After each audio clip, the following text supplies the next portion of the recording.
Hey, welcome back to today's Thai session. I know we have a lot to talk about, and so there's so much to talk about that I got a whole journal, started writing everything in that journal, and this in itself has been quite the amazing journey. The journaling journey. And so I wrote and I wrote and I wrote and I wrote and I wrote and I wrote. The second one there, I pulled up an old planner. Key emphasis on old because all the days, like some of them were used, but you can tell I only used it in the beginning of the year and then stopped at some point because I started to use my calendar app. And then the rest of it I could use. And so instead of buying a new one, I just grabbed this one, started using it. And it's been also very useful.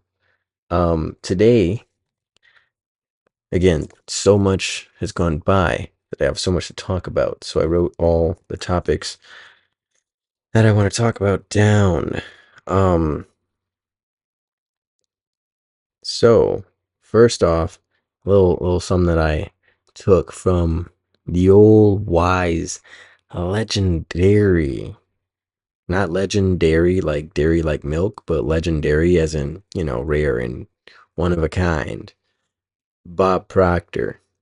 Now, I was listening to, I think it was like a 4 hour or 2 hour, 2 to 4 hour YouTube seminar thing where he was just going over lessons that he had learned and ways to articulate those lessons differently in the years as he's, taught many different people over those years. And a key component is that if you tell me what you want, I'll tell you how to get it. So I liked it enough where I realized that, hey, as I'm building this whole ecosystem, Tyler Wellness, the Wellness Network, a couple other secrets behind the scenes that I can't really disclose right now.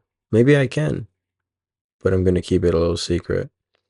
Um, with that concept, I have so many people, so many assets, so many resources at my disposal that I can help you or at least show you how to get the thing that you want in my network.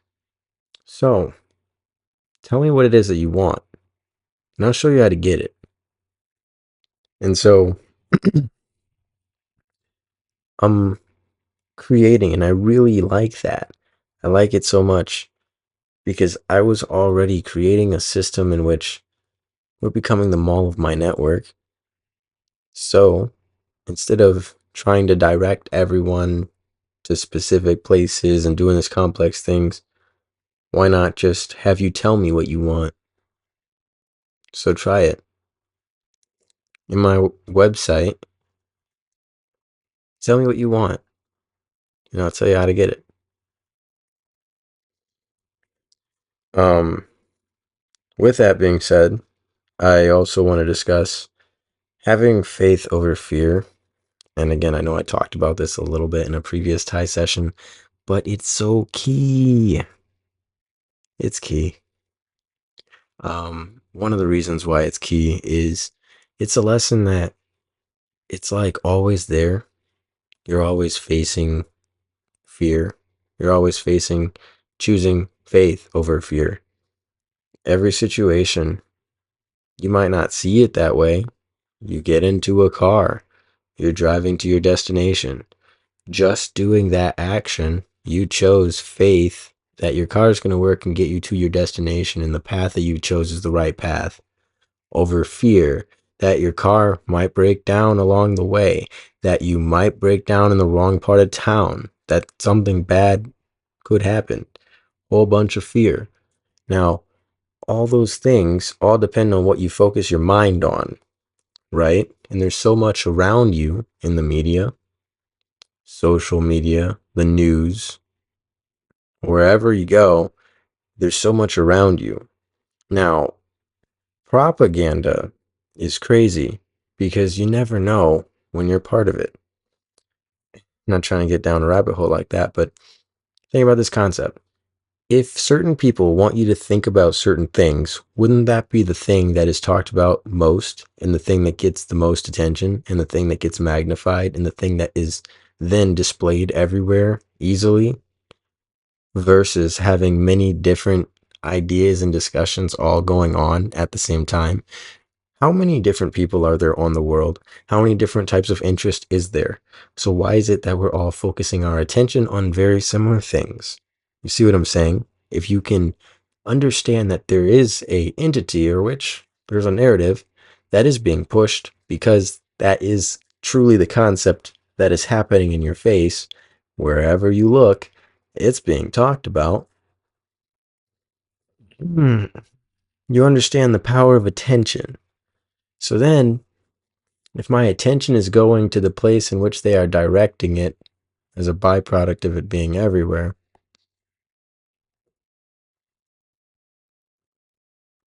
you see what I'm saying? It's like that is the game. That in its whole self is the game. And so I realize that when I see the polarities and I try to bring a connection between those polarities and the sides and try to bring some sensibility into the issue and say that in some previous two different episodes now back to back that have not been released but will be released now, um, I have to choose faith over fear that my message will be received in which it is tried to be sent, right? It's like, hey, doesn't matter what your belief is on which side. We're all here trying to figure this thing out, so let's figure it out. Doesn't do us any good to just be problem-centric thinkers. We need to be solution-focused thinkers. With that being said, what can we do to achieve a goal? What is the goal we want to achieve? If we're thinking about the outcome we want, more of us will become optimistic. More people will think better or positive thoughts. But if you're already directing people's thinking to the negative outcome that is also perceived, do you see how that is brainwashing? Do you see how that is controlling? Do you see how that is the concept in which they've been talking about these MK Ultra and all this type stuff for all this time? So I just see it. I see it in front of my face, and I'm like, all right, just choose to have faith over fear that my message will be received because the right people will see it. The wrong people are bots. Because there really are actual bots out there that will go and attack you. There are really people fake. There are really fake things out there in the algorithm that will swarm you if you are targeted. And then because you are swarmed by these things that look real, then other people who are real will be likely to perceive your message as what is depicted in that comment. If it looks like the common narrative, people often just jump on the bandwagon for some reason. And that's the weird part about it. They've recognized this, and so they've weaponized this. And so it's interesting. So just having to pick that. I'm a student of life, so I'm gonna figure it out.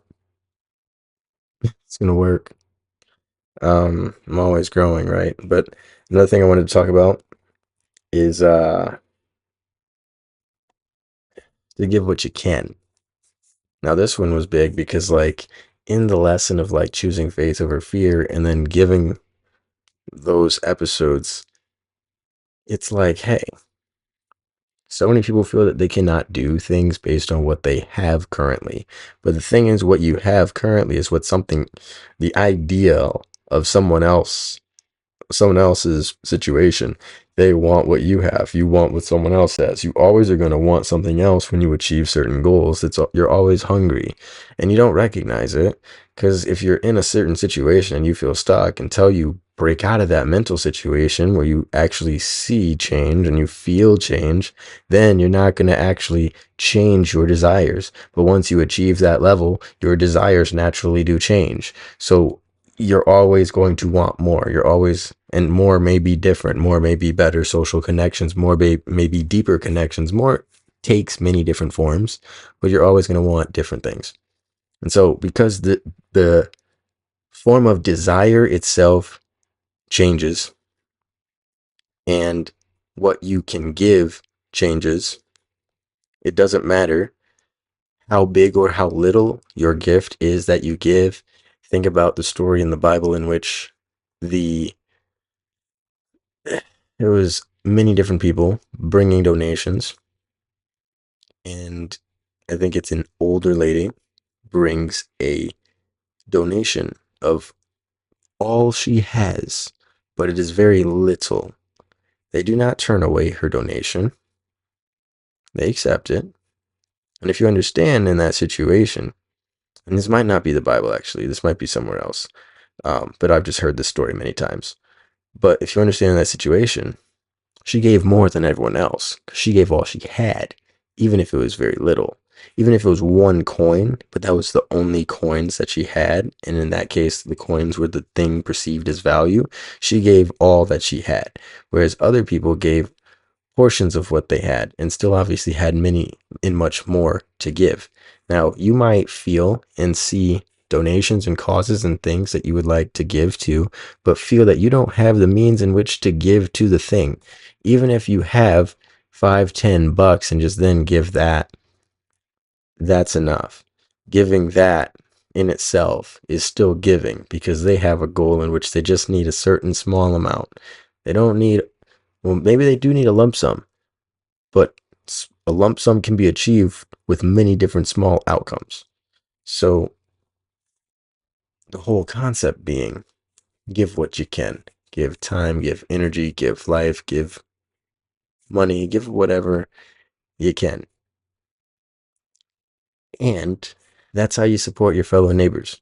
That's how you support your fellow country. That's how you support your fellow, well, I guess neighbor is the word that would be used for your fellow individual around you. So think about that concept.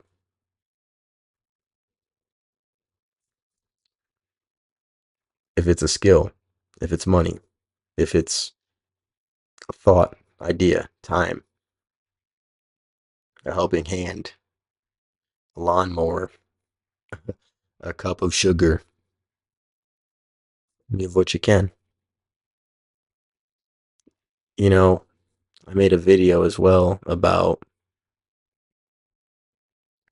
cryptocurrency and how itself as a software can be used as a storehouse of value. It is a pie in which individuals can buy a piece of that pie, and the piece that they buy becomes more valuable over time because other individuals are buying that pie. And if they stake those coins, i.e., give the ownership away of those tokens that they have to the hospital, they can then receive benefits in the form of maybe liquid staking.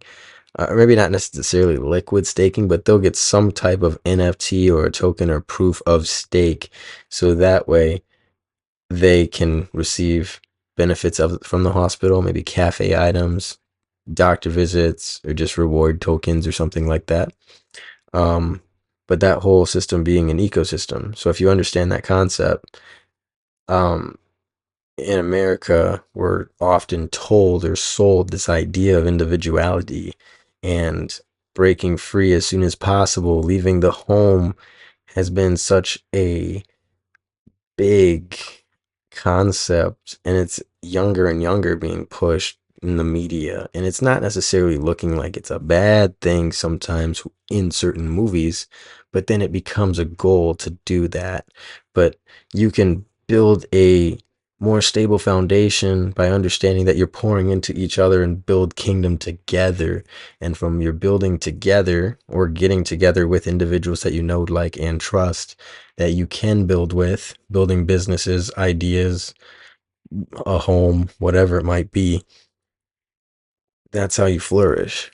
You know, you watch businesses do collaborations and you can understand businesses do collaborations, working together, sharing their different audiences among the same products and services or whatever it might be.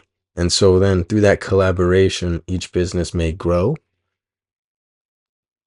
Negative effects could happen too, but usually each business will grow. And so if you understand that concept, you can get together with your best friends and start up a business together if you trust them. And you can always grow together if you guys are open to growing together. You know what I'm saying? If you guys are all on the same mission.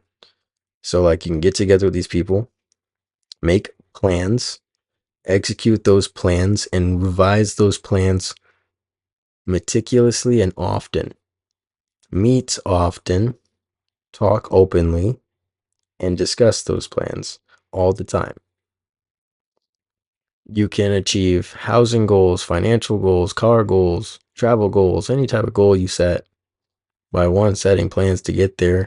But then you can do all these things by yourself, but you can do them faster and go farther together. Now, again, I say faster, but that's more of a compounding effect of doing it because it's going to be slow at first working together because you're going to have your hiccups along the way and figure some things out. But then the compounded effect of success grows quicker. And so then one day, from working together, hiccups are fixed, hiccups are fixed. You're getting 1% better, 1% better. Both of y'all are growing. And by individually becoming better people, coming together, making something better, y'all are both like exponentially creating something crazy amazing. Or three of you, four of you, however many of you, making something super dope and amazing. And that resource exponentially pours back into all of you. You watch it all the time. You see like your favorite streamers, you see your favorite YouTubers, you see them collaborating, you see them working, you see them sharing a network. You see now even your authors, you see these musicians, you see these people working together, growing their network and sharing their products and services among their audiences. Why don't you do that? And it doesn't have to be products and services right away, but you can literally get together with your people to achieve the common goals that you all have. And so I know this all stemmed from give what you can, but that's how you start. Give your capital in some kind of way. You live in a capitalistic society. Get together with your buddies and say, I'm going to give you my time. I'm going to give you my energy. I'm going to give you my ear. I'm going to give you my heart. I'm going to give you everything I have. But then we're going to build this thing amazing and it's going to be super dope. All of us born into this one thing. Just imagine what it could be. So, yeah. Um also another lesson I wanted to talk about is the lesson is in the work. Um Oftentimes there are many lessons that we learn along the way. We're doing all this stuff, we're working, figuring a lot of things out, right? Life is not easy, but it's fun. Now, so as you're on this journey, figuring it all out, traveling through life, um, you're gonna recognize small hiccups, or maybe there are lessons in the form of teachers, or lessons in the form of events, or whatever have you, but there's something that's gonna happen, and if you take it and hold on to it in a negative way, it becomes a hindrance to your growth. But if you take it and you analyze it and you try your best to overcome it and you do overcome it, it becomes the catalyst for your growth. It becomes a seed for change. And so in that concept, I hear it all the time. Napoleon Hill talk about every adversity comes with the seed of opportunity. That is literally it. You guys watch my fitness stuff. You, you think I'm just some dude who just can pistol squat to a dragon? I tore my ACL, PCL, MCL, LCL, meniscus, and had a bone fracture all at once. And now, after recovering after two separate surgeries, can now do that. I couldn't do those things pre tearing it all.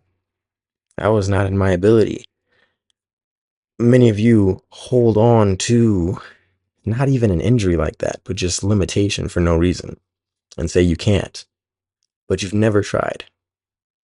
And I'm not trying to say, hey, look at my fitness. I can do these things. But what I'm saying is I had a massive setback, set me back multiple times for multiple different things, and overcame it.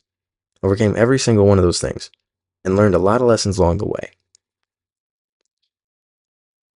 And you have overcome everything that's approached you so far because you're here, or you've ran from it, and now you're here. But you're here. And so if you understand that concept, now it's time to take that and grow. And that's all I have for you in tonight's Thai session. Make yourself, your goals, your dreams, your ambition a priority. And I will see you in the next one. Tyler Wellness out.